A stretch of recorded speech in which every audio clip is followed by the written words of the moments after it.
Gusto mo bang mag-invest pero pagod ka na sa napakaliit na interes na binibigay ng mga bangko? O baka naman puno ng Pag-ibig MP2 account mo at naghahanap ka ng susunod na dividend king na magpapalago ng pera mo? Alam niyo ba na may isang uri ng investment na matagal nang ginagamit ng mga Pilipino pero marami pa rin ang takot o hindi alam kung paano ito subukan? Dito pwedeng umabot ng 8%, 10% o minsan hanggang 15% pa ang dividends mo taon-taon. At ang pinakamaganda sa lahat, kadalasan tax-free ito. Ang pag-uusapan natin ngayong araw ay walang iba kundi ang cooperatives. Ang video na to ay para sa kaalaman lamang, hindi personal na payong pinansyal. Affiliate products in the shelf below. Pero teka muna, bago ka maglabas ng pera at sumali sa kahit anong co-op na makita mo sa kanto o sa Facebook, kailangan nating mag-usap ng masinsinan. Hindi lahat ng co-op ay ligtas. At kapag nagkamali ka, pwede mo itong ikalugi. Sa video na ito, ihimayin natin kung ano ba talaga ang cooperative. Paano ito ikukumpara sa paborito nating Pag-ibig MP2? Ano ang mga tunay na panganib o risk? At ibibigay ko sa inyo ang aking 5-point safe co-op checklist para sigurado at protektado ang hard-earned money nyo. Kaya kung gusto mong mag-level up ang financial journey mo ngayong taon, tapusin mo ang video na ito. Simulan na natin. Bago tayo pumunta sa kitaan, intindihin muna natin, ano ba talaga ang isang cooperative o co-op? Simple lang, ang co-op ay hindi ordinaryong bangko o korporasyon. Sa isang regular na bangko o korporasyon, ang may-ari ay ang mga stockholders. Kapag kumita ang bangko sa mga loans at investments, ang malaking tubo ay napupunta sa mga stockholders habang ikaw na depositor ay nakakakuha lang ng barya-baryang interest. Pero sa isang cooperative, ikaw ang isa sa may-ari. Ayon sa ating batas, ang cooperative ay isang samahan ng mga tao na kusang loob na nagsama-sama para tugunan ang kanilang pangangailangan, pang-ekonomiya at panlipunan. Kapag naglagay ka ng pera sa co-op, bumibili ka ng tinatawag na share capital. Dahil isa ka ng co-owner o part owner ng co-op. Kapag kumita sila sa mga pautang, negosyo o serbisyo nila, ibinabalik ang kita sa inyong mga miyembro sa pamamagitan ng dividends at patronage refund.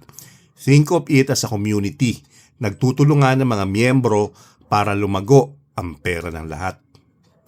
Ngayon, ikumpara natin ang co-op sa pinakasikat na investment ng mga Pilipino, ang Pag-ibig MP2. Alin ba ang mas praktikal? Unang-una, sa Pag-ibig MP2, napakababa ng minimum contribution. Pwede kang mag-umpisa sa halagang 500 pesos lang. Ang pera mo dito ay nakalock-in ng 5 taon. Ang historical dividend rates ng MP2 ay naglalaro sa 6% hanggang 7% taon-taon. Ang pinakamalaking advantage ng MP2, very low risk ito dahil government guaranteed ang pera mo. Ibig sabihin, kahit anong mangyari, hindi mawawala ang puhunan mo. Pero paano naman sa cooperative savings at share capital? Bakit ito tinawag na hidden gem ng mga investors?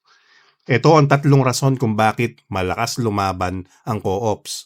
Number 1, mas mataas na dividends. Kung ang MP2 ay naglalaro sa 6% hanggang 7%, maraming established at matatag na co-op sa Pilipinas na nagbibigay ng 8% hanggang 12%. At minsan umaabot pa ng 15% o higit pa. Sa mga discussions online ng mga kapwa natin investors, may mga nagbabahagi na kumikita sila ng 10 to 12% per annum sa Tagum Cooperative. At may mga nagbibigay din ng mga mataas na yield tulad ng Barangka Credit Cooperative at Oro Integrated Cooperative. Number 2, tax-free dividends. Ayon sa Republic Act No. 9520 o ang Philippine Cooperative Code of 2008, ang mga transaksyon ng mga miyembro sa kanilang cooperative ay hindi pinapatawan ng tax o buwis. Ibig sabihin, ang kikitain ng share capital mo ay buong-buo mo makukuha. Walang 20% withholding tax na katulad sa mga digital banks o regular savings account. Number 3, ang patronage refund at community benefits. Ito ang bonus sa co-op. Kung umuutang ka sa co-op, may bahagi ng binayad mong interes na ibabalik sa iyo sa dulo ng taon. Ito yung tinatawag na patronage dividends. Doble kita, di ba? Bukod pa diyan, kapag miyembro ka, Madalas may mga community benefits gaya ng scholarship programs, health benefits at mortuary aid o tulong sa pagpapalibing. Hindi mo yan makukuha sa MP2. Pero mga katropa, kailangan natin maging makatotohanan. High returns usually mean higher risk. Hindi perfect ang cooperatives at may mga cons din ito na dapat mong malaman bago mo ilagay ang ipon mo. Number 1, walang PDIC insurance. Ito ang pinaka-importanteng dapat mong tandaan. Ang pera mo sa bangko ay insured hanggang 1 million pesos ng Philippine Deposit Insurance Corporation o PDIC. Sa Pag-ibig MP2 naman, government guaranteed ito. Pero sa cooperative, walang PDIC insurance sa mga deposits at share capital. Kaya kung nalugi, nagsara o na-bankrupt ang co-op, malaking porsyento na pwedeng mawala ang pera mo. Kaya napaka-importante ng tamang pagpili. Number 2, liquidity issues o limitasyon sa pag-withdraw. Hindi mo pwedeng i-withdraw ang share capital mo sa ATM bukas. Kung kailangan mo agad ng pera, kadalasan bago mo makuha ang share capital mo, kailangan mo mag-file ng notice of withdrawal ng at least 60 days sa Board of Directors. Kung marami ang nagwi-withdraw at alanganin ng pondo ng co-op, baka matagalan pa bago mo makuha ang pera mo. Number 3, management at governance risk. Dahil ang co-op ay pinapatakbo ng mga miyembrong binoto bilang Board of Directors, nakadepende ang tagumpay nito sa galing at katapatan ng mga namumuno.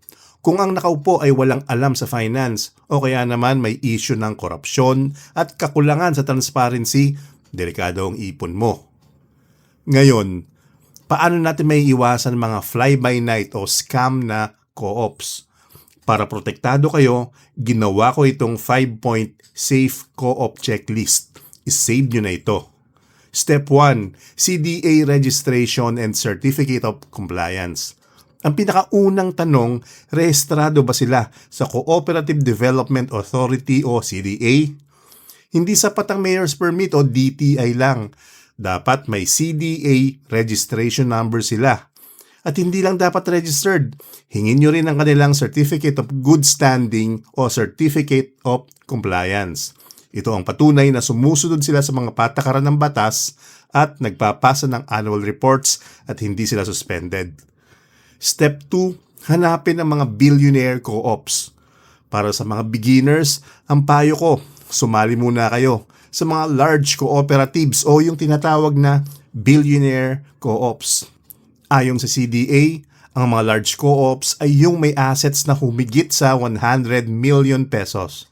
Pero marami dyan ang nasa billion na ang assets dahil malaki na sila. Mas matatag ang pundasyon nila at mas may kakayahang sumalag sa mga krisis sa ekonomiya kumpara sa mga maliliit na co-op.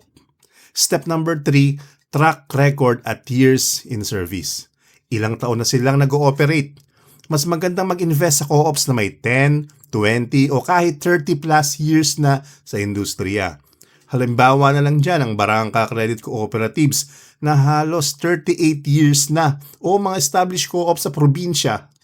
Kapag matagal na sila, ibig sabihin dumaan na sila sa iba't ibang pagsubok at nandyan pa rin sila. Step number 4, transparency at financial reports. Nagkakaroon ba sila ng Annual General Assembly kung saan pwedeng umattend ang mga miyembro? Namimigay ba sila ng audited financial statements at social audit reports? Bilang miyembro at part owner, may karapatan kang makita ang records ng co-op. Kung inililihim nila ang financial status nila, magdalawang isip ka na. Step number 5, physical office at buhay na komunidad. Huwag na huwag sasali sa co-op na online lang at pinapangakuan ka ng guaranteed na dobling pera in a few months. Puntahan mo mismo ang principal office nila. Alamin mo kung may totoong opisina, may staff at may komunidad ng mga miyembro na aktibong nag-a-avail ng mga loans at services. Ngayon alam mo na kung paano pumili ng ligtas na cooperative. Ang susunod na tanong, paano naman sumali? Simple lang ang proseso. Step 1, umattend ng PMES o Pre-Membership Education Seminar. Mandatory ito bago maging miyembro. Dito ipapaliwanag ang mga benepisyo, patakaran, at responsibilidad mo bilang co-owner. Marami na rin cooperatives ang nag-aalok nito online. Step number 2, mag-submit ng membership application. Pagkatapos ng PMES, magpapasa ka ng application form. Maaari ka maging regular member na may voting rights o associate member na pwede rin kumita ng dividends ngunit walang karapatang bumoto. Step number 3, bayaran ng initial share capital at fees. Halimbawa, sa Tagum Cooperatives, nasa 2,985 pesos lang ang panimulang kailangan. Kabilang dito ang initial share capital, savings deposit, membership fee at iba pang required fees. Tandaan, ang initial share capital ay simula pa lang. Kadalasan may palugit ang co-op para makumpleto ang required share capital at maging member in good standing. Kapag natapos mo na ang mga hakbang na ito, opisyal ka ng investor at co-owner. Maaari mo nang dagdagan ang share capital mo sa paglipas ng panahon para mas lumaki rin ang matatanggap mong dividends. So, ano ang final verdict mo? Mas practical ba ang co-op kaysa MP2?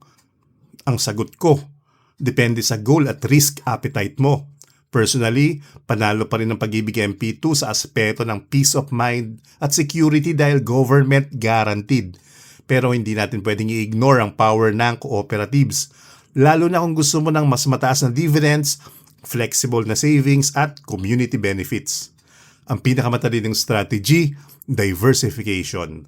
Huwag mong ilagay ang lahat ng pera mo sa iisang basket. Pwede mong gawin na ang malaking porsyento ng ipon ay nasa MP2 at digital banks para sa safety at liquidity. Tapos, maglaan ka ng isang portion para sa higher yield bucket mo at dyan papasok ang cooperative share capital. Sa ganitong paraan, nakikinabang ka sa safe returns ng gobyerno habang pinapasok mo rin ang mas malaking kita sa co-op. Kayo ba mga ka-investor? Miyembro na ba kayo ng isang cooperative? Magkano ang pinakamataas na dividend na nakuha nyo? O baka may co-op kayo na gusto nyong i-review natin dito sa channel. I-comment nyo sa ibaba at pag-uusapan natin.